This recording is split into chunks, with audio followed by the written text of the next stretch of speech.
Welcome to NTD News Today. Here are today's top stories. The federal government shutdown is now in its 16th day. The Senate failed for the 10th time to pass a short-term funding bill. We have the latest from Capitol Hill. November elections are entering their final stretch. New York City mayoral candidates will have their first debate, and a former president is weighing in on the Virginia governor's race. President Trump says he's on the phone right now with Russian President Vladimir Putin. The call coming just one day before Ukraine's Volodymyr Zelensky arrives at the White House. Israel says most deceased hostages are still being held by Hamas terrorists. The Jewish state is now urging Hamas to uphold its side of the ceasefire deal and return the remains. A warning from the head of Britain's intelligence agency that the UK is facing an escalating threat from hostile states such as China, Iran, and Russia.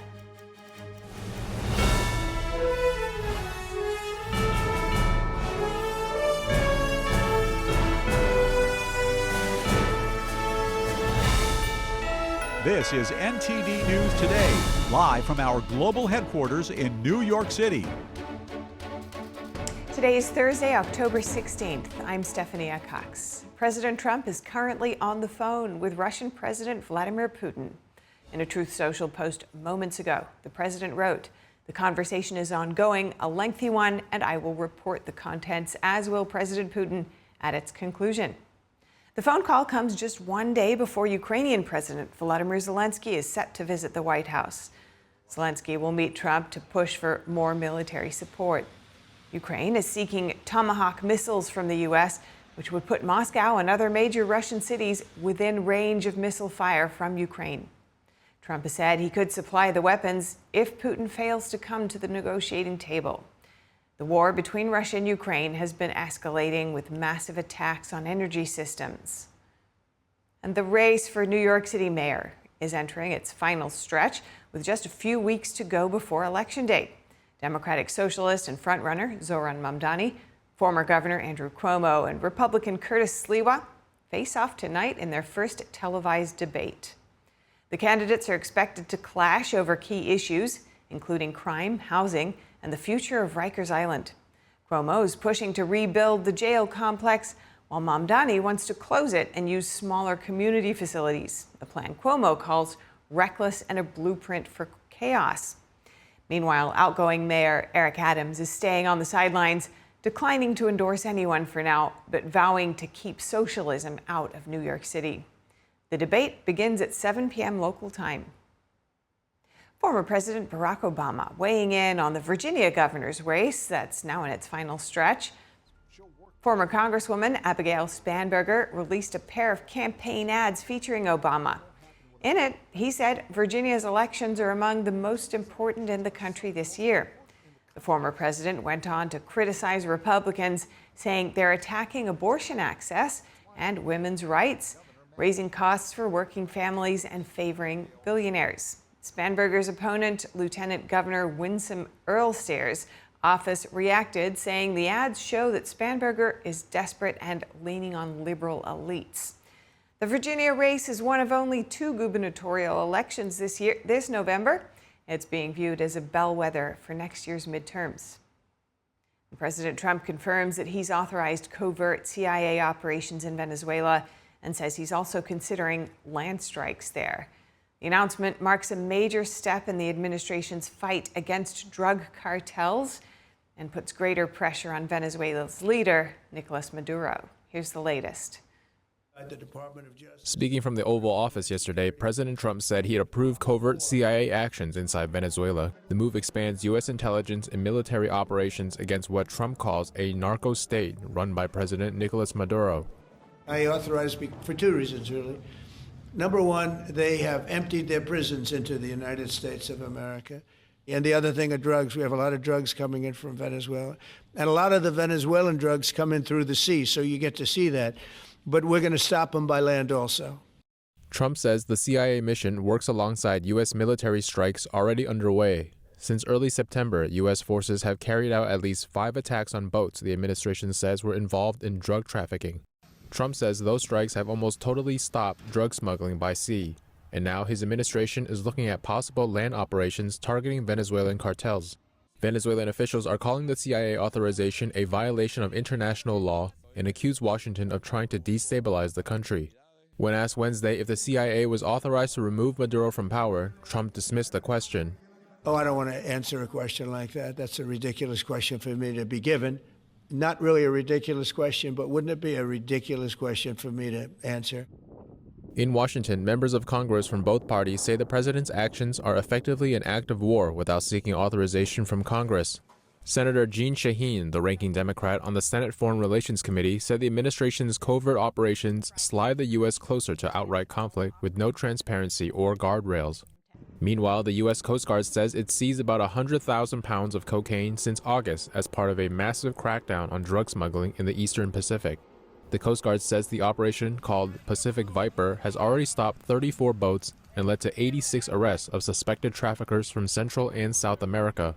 Rear Admiral Jeffrey Novak called the results remarkable, saying Coast Guard crews are dismantling narco-terror networks and scouring smuggling routes in the Pacific. Homeland Security Secretary Kristi Noem says Pacific Viper is a crucial weapon in the fight against foreign drug cartels and proof the U.S. is reestablishing maritime dominance. President Trump said he might attend the Supreme Court to watch arguments in the case against his administration's tariffs. Here's a clip. If we don't have the use of tariffs, we have no national security. This country will have no financial security, will not have national security. And the people that brought the lawsuit are people that are aligned with foreign nations that are now being treated fairly as opposed to just ripping us off and ripping us asunder. So, if we are not allowed to use what other people use against us, there's no defense. It'll be a disaster for America. That's why I think I'm going to go to the Supreme Court to watch it. I've not done that, and I had some pretty big cases. I think it's one of the most important cases ever brought because we will be defenseless against the world. A dozen states and a group of small businesses have challenged Trump's sweeping tariffs, a centerpiece of his economic agenda. Trump says the levies are reciprocal tariffs that match what other countries impose on U.S. exports. The court has agreed to hear the case in November. Israel is urging Hamas to uphold its side of the ceasefire deal and return the remains of the deceased hostages it holds. A spokesperson says a large majority of the deceased hostages is still being held by Hamas terrorists. Israel has so far only received the remains of 9 of our hostages who were either murdered on October 7th or murdered in captivity. We are demanding Hamas release the remaining hostages, the 19 hostages whose bodies are still being held inside of the Gaza Strip. A callous, barbaric terror group is continuing to hold onto these bodies as their families innocently wait to give their loved ones a dignified Jewish burial. She added that Israel is holding up its side of the deal by allowing aid trucks into Gaza. The aid is mostly going through the Kerem Shalom crossing. The spokesperson also says that as part of the agreement, the Rafah crossing will be open in the future. She's now calling on Hamas to uphold its side of the deal as well. Continuing in the Middle East, Prime Minister Benjamin Netanyahu today commemorated fallen Israeli soldiers. The Israeli leader said Israel will achieve all goals of the Gaza war that it set out to accomplish. Whoever raises their hand on us already knows that they will pay a very heavy price for their aggression. We are determined to complete the victory that will affect our lives for many years. Netanyahu was speaking at a state ceremony for fallen soldiers during the 2-year war with the Hamas terror group. The Israeli leader paid homage to what he described as the wonderful sons and daughters of those who gave their lives in battle, calling them the foundation stones of Israel's revival. He acknowledged the diverse groups that fought for Israel, including Jews, Druze, Christians, Muslims, and Bedouins. Nearly 1,000 Israeli soldiers have been killed since the October 7th attack. More than 6,000 others were left wounded. And Israel says preparations are ongoing with Egypt to open the major Rafah border crossing with Gaza for the movement of people there. Airports across North America are dealing with an apparent cyber attack. Pro-Palestinian messages praising the terror group Hamas were broadcast at airports in Pennsylvania and British Columbia earlier this week. Free, free Palestine. Free, free Palestine. There's an excerpt. Officials told Fox News the first incident happened at Harrisburg International Airport in Pennsylvania Tuesday, where an unauthorized user gained access to the airport PA system. The hacker identified themselves as Turkish Cyber Islam and played messages saying Free Palestine, along with profanity about President Trump and Israeli Prime Minister Benjamin Netanyahu. Similar breaches were reported in Canadian airports, where pro-Hamas slogans appeared on airport screens and over loudspeakers. Transportation Secretary Sean Duffy called the hack unacceptable and said federal officials are working with airports to investigate it. In Canada, officials told the Epoch Times they're working with federal law enforcement to ensure there were no impacts on safety and to prevent similar incidents in the future. Louisiana bans AI platforms from China from state systems here. Governor Jeff Landry says the move will protect Americans from communist data theft and propaganda manipulation. We've got that story and much more coming up.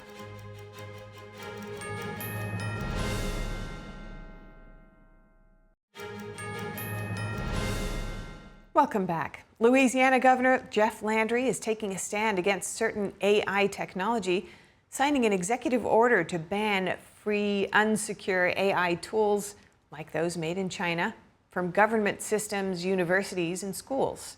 The governor's office says the order aims to keep the state's AI data space secure, uniform, and sanitized. For analysis, we're joined by political analyst and broadcaster Jeff Crouere from Louisiana. Jeff, welcome. Governor Landry says this order puts America and Louisiana first. How significant is it that Louisiana is moving to ban certain AI tools like China's? No, I think it's very significant. I think the governor is very concerned about the threat that China poses to our country. He knows that we have many governmental departments and agencies and workers, and he wants to make sure that they're not using state facilities, state equipment to download various harmful software, to utilize AI tools from China that could lead to potential information being uncovered. I think it's a security aspect. It's also something where he doesn't believe that we should be helping communist China. He's a strong Republican, strong conservative, and he's worried about all kinds of threats that the Chinese pose. So this is something where we're on sort of the forefront, I think, of a lot of issues. This is another one where the governor's leading on, so I commend him for that. We've seen Jeff, we've seen a lot of questions about the dangers that some of these AI tools do bring to various people, and he's just saying, all right, we want to protect our whole state government from this. More and more news seems to be coming out about some of the dangers of AI and other tools. Right. Do you think, to that point, that other states should follow Louisiana's example or even go further in cutting off ties with CCP-linked technology? Definitely. I think this is something where other states are going to follow the governor's lead.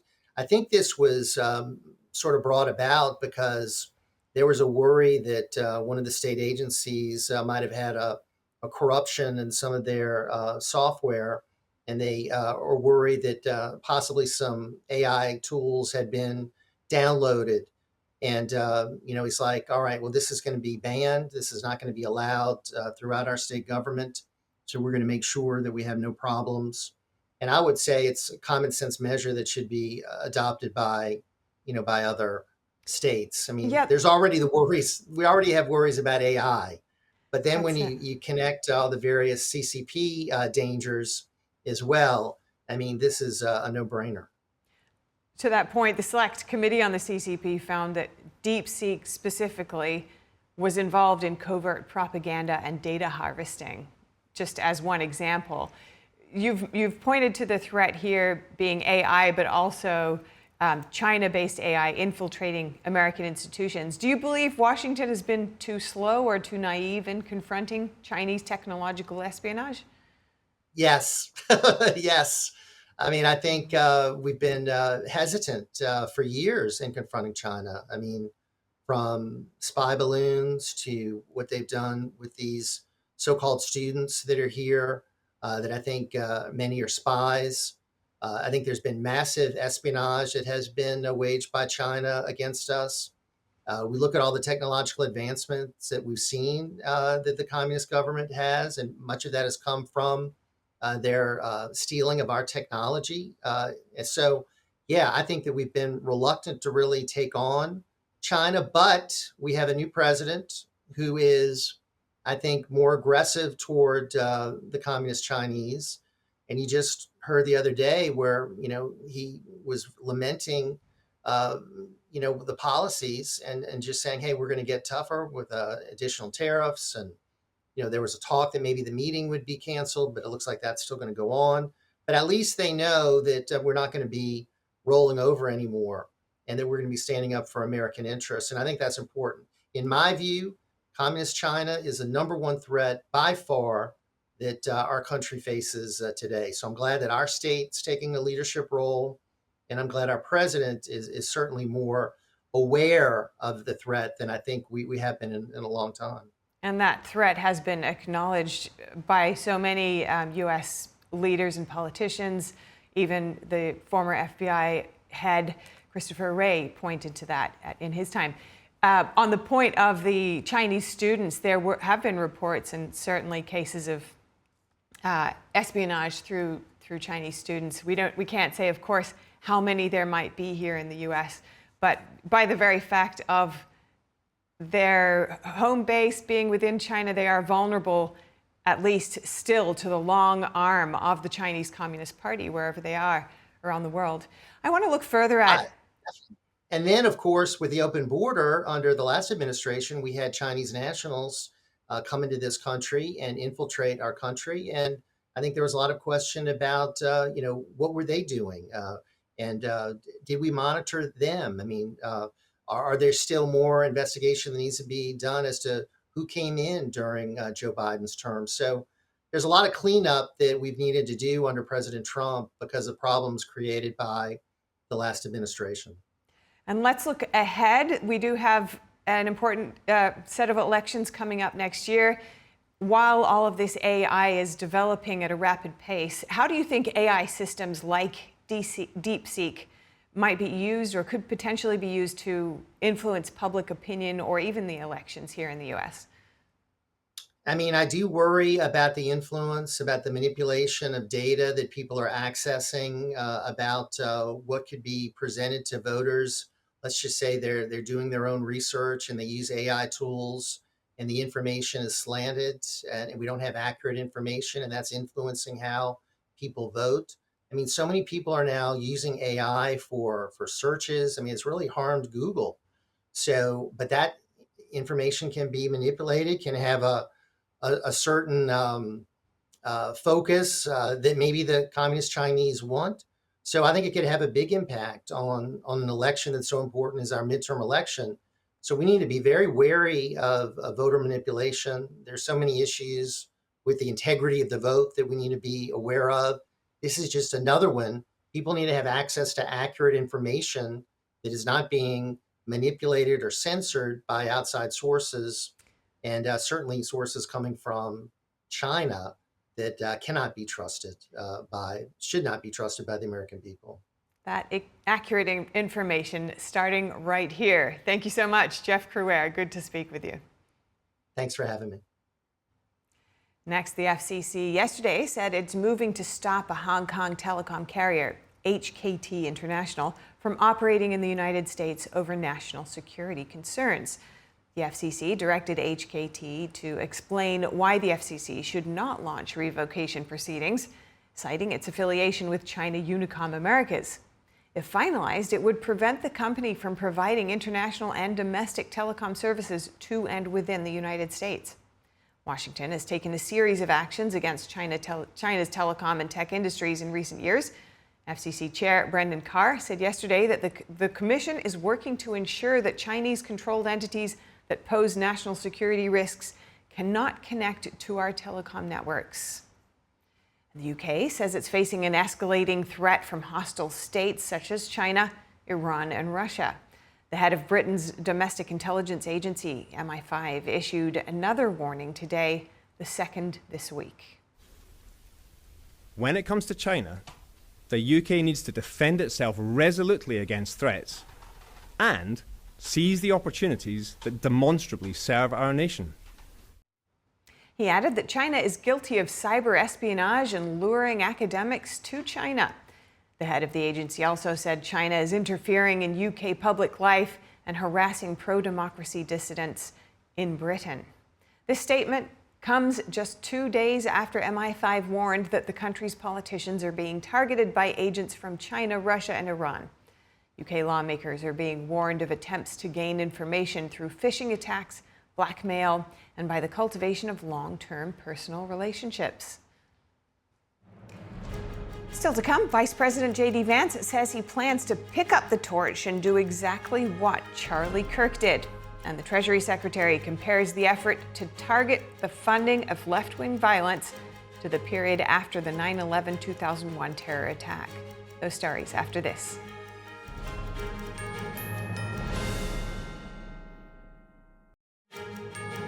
We turn now to Capitol Hill, where the government shutdown enters day 16. Amid the gridlock, House Speaker Mike Johnson this morning addressed the heart of the issue, Obamacare subsidy extensions. NTD's Melina Weisskopf joins us with updates. Melina, good to have you on. There's some back and forth about a vote on Obamacare subsidies. What's going on here? Hi, Steph. Good to be back with you this afternoon. So the latest here is that Senate Leader John Thune said that he offered Senate Minority Leader Chuck Schumer a vote on Obamacare subsidy extensions. Now, remember, Steph, this is one of the key issues that Democrats are pushing for during this government shutdown, showdown. But Steph, Thune says that Schumer rejected this proposal and instead is insisting that he'll get a guarantee that these subsidies will pass through the Senate. Although that might not be likely because many Republicans don't support Obamacare to begin with. So that's sort of Schumer's issue right now with just holding that simple vote that might fail due to Republican pushback. Now, this morning, House Speaker Mike Johnson was asked if he would mirror this approach that John Thune has taken and offer a similar vote to House Minority Leader Hakeem Jeffries. He didn't say no, but he also highlighted the complexity of the issue and the fact that there are so many varied opinions on Obamacare. Listen to what Speaker Johnson and Senate Minority Leader Chuck Schumer had to say on the ACA subsidies just this morning. Watch. I said none of us can guarantee an outcome on that. I have said consistently all along, this is part of the deliberative process. We're going to debate and discuss that. It's a very complicated, complex matter. There are no income caps on that. By the way, did you know if you're a hardworking taxpayer, middle-class earner, and your family's struggling to put food on the table, did you know that you are subsidizing wealthy people's health care with that subsidy? You probably didn't. Premiums have risen by some estimates 60% since Obamacare was enacted into law in 2010. There's no way to repeal and replace it because it's too deeply ingrained right now. We have to improve it. They say there's nothing to negotiate. That's got to change soon. Has to, for the sake of the American people. Democrats want to reopen the government as soon as possible so people can get back to work, so government services are not interrupted. But we need to fix the ACA premiums right now. Now, the fact that Thune says that Schumer rejected his proposal to hold this vote indicates that any attempt at negotiations are just hitting up against a brick wall at this point, making it appear that this government shutdown could last for a lot longer. Steph. So, Melina, there are two important votes in the Senate this afternoon. One just ended. Another is later this afternoon. Tell us what you're watching with these votes. Well, of course, that first vote that you mentioned is on the same Republican proposal to reopen the government. That vote just ended moments ago. It failed yet again, failing to get the Democrat support that it needs in order to pass and make it to the president's desk. Now, the second vote that you mentioned is actually the more interesting one that's happening today. That will happen around 1:30. Now, this is a bill that would, it's actually a procedural vote to get to a bill that would fund the Pentagon for year 2026. But the reason why this is significant, Steph, is because it puts Democrats in a tough position. If they, in fact, tank this procedural vote on this Pentagon bill, it could lead to the public perceiving Democrats as refusing to pay troops, which of course is a sticky issue for Democrats, especially after President Trump had to use emergency measures to ensure the troops are paid this week. Democrats, when asked about it yesterday, wouldn't say whether or not they would vote for this procedural motion to move to that Pentagon funding bill. So we'll have to just wait and see at 1:30 how that vote ultimately goes. Now, I think what's likely is that you'll see those same Democrats breaking ranks that have been breaking ranks to vote with Republicans on the government funding bill as well. So we'll have to wait at 1:30 to see how that vote goes, Steph. Look forward to hearing more from you on that. Thank you so much, Melina. Senators are back in Washington with no deal in sight to end the ongoing government shutdown, which has already left nearly 1 million federal workers without pay. Meanwhile, a federal judge has temporarily blocked the Trump administration's plan to lay off thousands of furloughed employees, calling the plan arbitrary and politically motivated. For analysis, we welcome Phil Riboli, Senior Director of Government Relations at the Conservative Partnership Institute. Good to have you with us today, Phil. A judge just called the planned Trump administration layoffs, as you heard, politically motivated and arbitrary. What's your reaction to start with? Well, my reaction is to go back to my 6th grade civics class and recognize that these are supposed to be co-equal branches of government. Instead, over the last few years, these judges have decided that they're actually the ones who are allowed to make law, number one. And number two, they've decided that they actually have more power than the president. Their job is to interpret the law, but at the end of the day, Congress passes it, and the president, in many cases, is the one that's putting it into action. That's the first thing. The second thing is that the president does have the ability to hire and fire the people who work for him. These bureaucrats, these are not actually independent agencies. They serve there at the pleasure of the president. And so while I'm not shocked that a judge would say this, what this is a consequence of is leftist lawyers, liberal lawyers, judge shopping and working backwards. They know the outcome they want, and they find the person who's going to give it to them. So many issues to unpack there, but Republicans are saying that Democrats want to provide health care for illegal immigrants, just right on this issue of the government shutdown. Democrats are insisting that's not true, saying that federal law prevents it. What's really going on here, in your view? Well, one of the things we have to remember is that you've probably heard this word thrown around a lot, is that all money is fungible. And so in many ways, these programs for illegals are being funded. This is why Democrats are so afraid of this issue, is because they do want these illegals to continue to get healthcare funding. The big driver of this debate, though, here on Capitol Hill has been about the COVID-era tax credits for Obamacare. That's really one of the major sticking points. There's other things as well that have to do with these preferred programs that the Democrats want for funding some of these social programs in the United States, all around the world. But the COVID-era tax credits is the big sticking point. And so Republicans are talking about getting rid of those to go back to the pre-COVID era when Obamacare was, still existing. And so that's really been the major sticking point, is that particular thing, as well as the healthcare for illegals. Great to hear that laid out so clearly. Now, a recent poll, but the Kaiser Family Foundation, strong support for extending the Obama tax credits, which seems to be at the heart of this standoff, as you mentioned. Does that put pressure on Republicans? In all my time here in Washington, I've never really seen Republicans in a stronger position than they are right now. And a lot of that has to do with the leadership of President Trump. He, and especially the people he have around him, have really done an amazing job of working with the House and Senate Republicans, and frankly, the Democrats, to get us out of this shutdown. I think what's most important for right now is that the Democrats need to provide the votes to reopen the government, so that then they can negotiate these things that they're talking about. But it is absolutely wrong to hold the government hostage for these different items. Let's reopen it, and then we can talk about these things. I think that's really probably the most important thing to take away. Now, last time Congress did a short-term funding bill, Senator Schumer took some flack from his own party by voting in favor, and we've heard much about that this morning. Is this line in the sand the right place to show resistance, or could it backfire on him? From Schumer's perspective, as any leader of a conference has, he has a lot of equities to balance.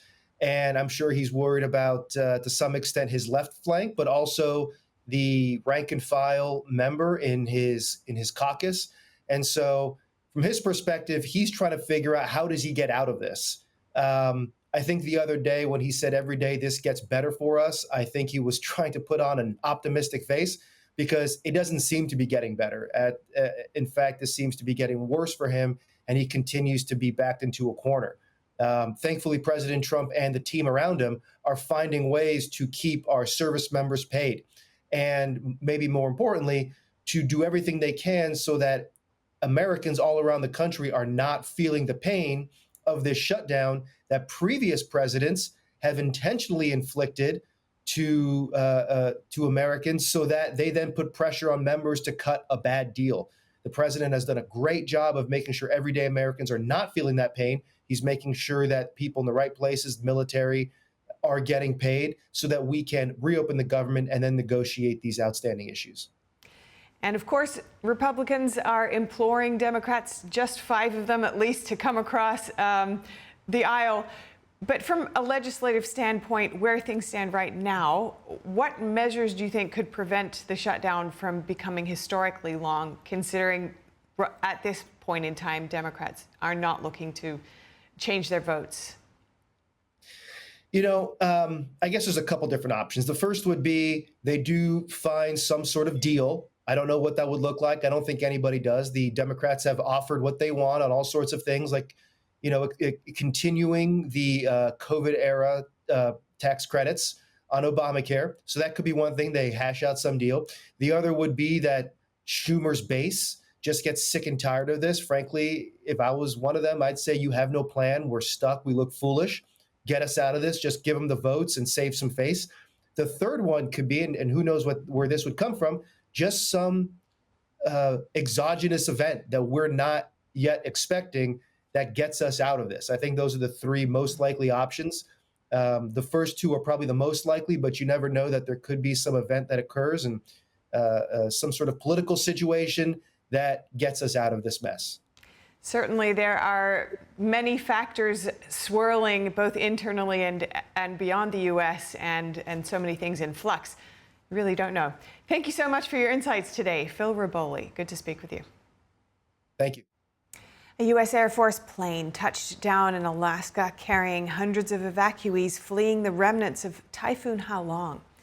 About 300 evacuees were being brought to Anchorage yesterday. They were later transported to a nearby temporary accommodation site. The typhoon brought record water levels to 2 low-lying communities on Alaska's west coast and washed away homes, some with people inside. At least 1 person was killed and 2 are missing. Leaders asked the state to evacuate the more than 1,000 residents in coastal villages. In a next post this morning, Governor Mike Dunleavy said President Trump asked him to let Alaskans know that he's monitoring the situation, adding more help is on the way. The Trump administration is withholding nearly $41 million in federal highway safety funds from California, saying the state failed to enforce English language proficiency rules for commercial truck drivers. Transportation Secretary Sean Duffy said California is the only state refusing to ensure truckers can read road signs and communicate with law enforcement, calling it a fundamental safety issue. California officials deny violating federal law, saying state rules already require English proficiency and that all commercial road tests are conducted in English. Governor Newsom's office says California drivers have a fatal crash rate nearly 40% below the national average. The funding freeze affects money from the Motor Carrier Safety Assistance Program, which supports inspections and traffic enforcement. California must prove compliance before the funds are restored. New details have emerged about the 2023 Titan submersible implosion. Investigators say faulty engineering was responsible for the deaths of 5 people who were on their way to the wreck of the Titanic. The National Transportation Safety Board released its final report on the implosion yesterday. The report stated the vessel sustained damage during 2 previous dives, and it continued to deteriorate until that fateful last dive. The report also said OceanGate, the owner of the submersible, failed to adequately test the Titan, so it did not know its actual strength and durability. Additionally, the company was found to have flaws in real-time monitoring data. As a result, they did not know they should have removed the Titan from service after it was damaged in a previous dive. The NTSB also faulted OceanGate for failing to follow proper emergency response procedures, delaying the discovery of the wreckage. The agency is now calling on the Coast Guard to update safety standards and to commission experts to study human-occupied submersibles. Next, remembering Charlie Kirk. Top U.S. officials, including Vice President J.D. Vance, joined the Charlie Kirk Show yesterday to discuss Kirk's legacy and how to carry his movement forward. NTD's Daniel Monahan has key takeaways. The special episode came a day after President Trump posthumously awarded Charlie Kirk the Presidential Medal of Freedom. The Presidential Medal of Freedom is awarded to Charles James Kirk. Vice President J.D. Vance, as part of keeping Kirk's memory alive, is continuing his mission, which includes the college campus tours. Vance says he plans to pick up the torch and do exactly what Kirk did. My plan is to, give a little speech, talk a little bit about the issues of the day, but turn most of it over to just do Q&A with the audience. I actually want to hear from these kids. I want to answer questions from them. I want to do what Charlie did, because I think that engagement is something that was such a big part of Charlie's legacy. Vance says the greatest tragedy of Kirk's assassination is that his 2 children lost a loving father. He recalls an incident where a friend of his called Erica Kirk about a week after Kirk's assassination. And he could hear Charlie's daughter say, "Where's Daddy?" like 6 times during this very brief phone call. I asked our daughter what she would like to say to Daddy for his birthday. Excuse me.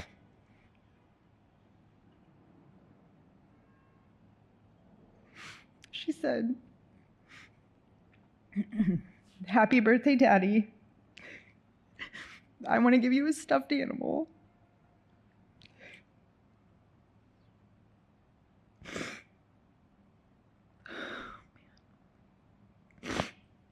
"I want you to eat a cupcake with ice cream.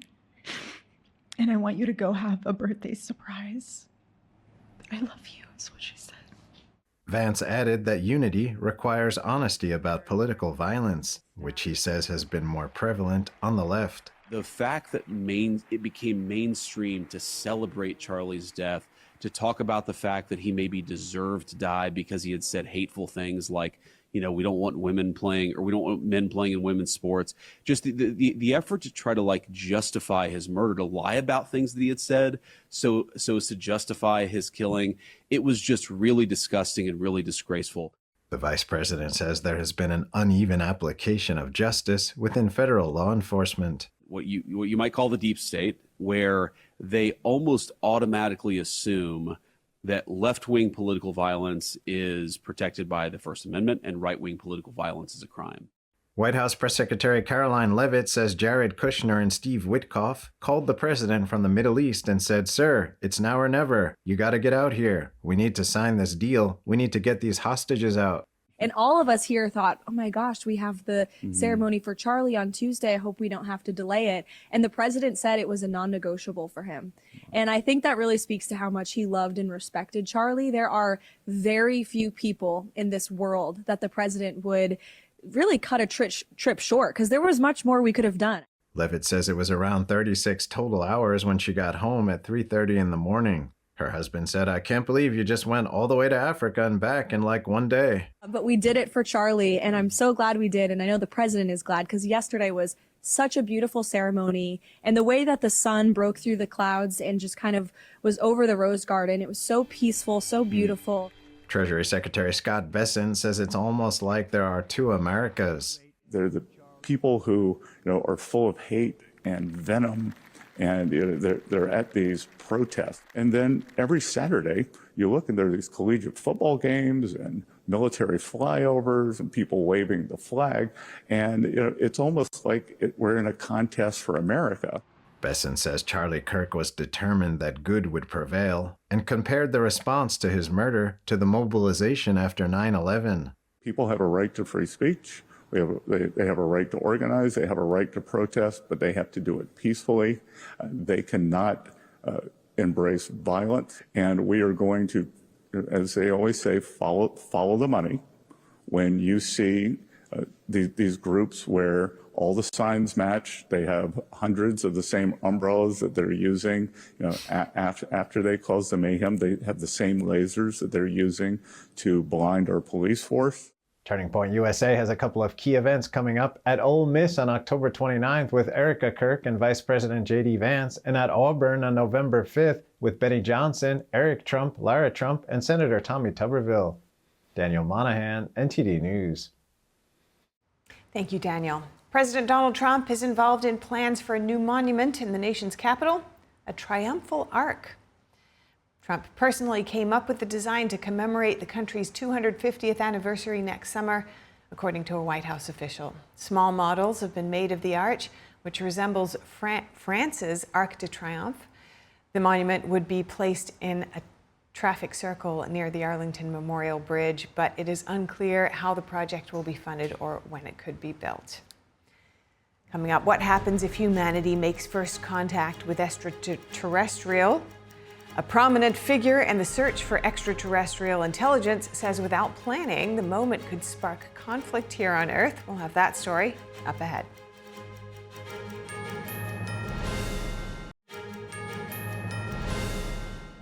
Is humanity prepared for contact with extraterrestrial intelligence? John Gertz doesn't think so. He's a prominent figure in the search for extraterrestrial intelligence, and in his new book, he argues that actually we have done little to prepare for such contact. Gertz warns that a sudden extraterrestrial message could trigger international rivalry, and he's drafted a treaty calling for global cooperation before the first signal ever arrives. Now, in your book, you talk about what would first contact look like with the extraterrestrials and how that could go wrong. Can you tell us about that part of your book? Okay, well, it can go very wrong in many different ways. We have done absolutely no planning and no international planning. So we must do international planning. And for that purpose, in my book, you have a treaty. Right. I wrote a first draft treaty. Yes. Maybe it's a last draft treaty, but it's a treaty that the international community has to take seriously. Let me give you a couple of contingencies that really need to be thought out now in advance of contact. Let's say that I am correct and that there are probes right now in our own solar system surveilling us, and finally they agree to open up, they decide to make contact with us. And they transmit a message down to us in Chinese or in English or in both, and the message is, we've been looking at you and we think that we're now ready to welcome you into the Galactic Club. We're going to start by giving you a cornucopia of high-tech knowledge and science that is really going to advance your civilization by light years. And they say, listen, it's here on our version of a hard drive. It's right here in my cargo bay. Come up and get it. Who would get it? Who will get it? And how would they use it? Exactly. Who will get it? Okay, so the Chinese and the Americans both send up spacecraft as fast as possible. Elon Musk, maybe on his own dime, sends up another one. Let's say the Americans get there first and get the hard drive and they bring it back. Are the Chinese incentivized to shoot that down? Lest America get all this wealth of technology to China's disadvantage, or vice versa? All right, let me give you another hypothetical. Let's say I'm wrong, and that ET does send messages from its own home planet, and we do receive a message, and the message is words to the effect of, hi, we're here, are you there? Is anybody home over there on planet Earth? We don't know if anybody's there, but if you're there, we're interested in a conversation. Okay? We want to friend you. Okay? What do? Do we respond? This is not a trivial question. Okay? This is not a trivial question. It could be like a bat echolocating its prey. We could really put ourselves at mortal risk if we respond. Yes. Alternatively, if we don't respond, we lose a wealth of wisdom and knowledge. What do we do? And who gets to decide? Okay, well, it seems to me that the only way to decide is to study the question, bring our greatest experts together, study the issue, bring together experts in law and diplomacy and military affairs and cryptology and linguistics and behavioral biology and evolutionary biology and economics and on and on and on. And to study it and the issue for 5 years, 10 years? It takes a long time, and then issue a report and get to the UN Security Council, and then is it the UN Security Council which gets to decide whether to respond? Is it the General Assembly? Is it 3/4 of the General Assembly? Is it 2/3? Who knows? It's never been thought of. In the meantime, years have passed. Okay, not to mention the fact that in the meantime, Kim Jong-un or whoever wants to could be sending off messages. Our only reasonable thing to do is to decide today, now, before it happens, whether we're going to respond to that message and what we're going to be saying. And if the answer is yes, we are going to respond, and we have prepared a message, then the instant we get some message, we hit the send button. Okay, so it's basically instantaneous because the decision's already been made. If you have any feedback on the show or have something you'd like to see us cover, send us an email at news.today@ntd.com. We'd love to hear from you. For round-the-clock original news coverage, watch us live at ntd.com/live or download our NTD app. We'll cover more news right after this break.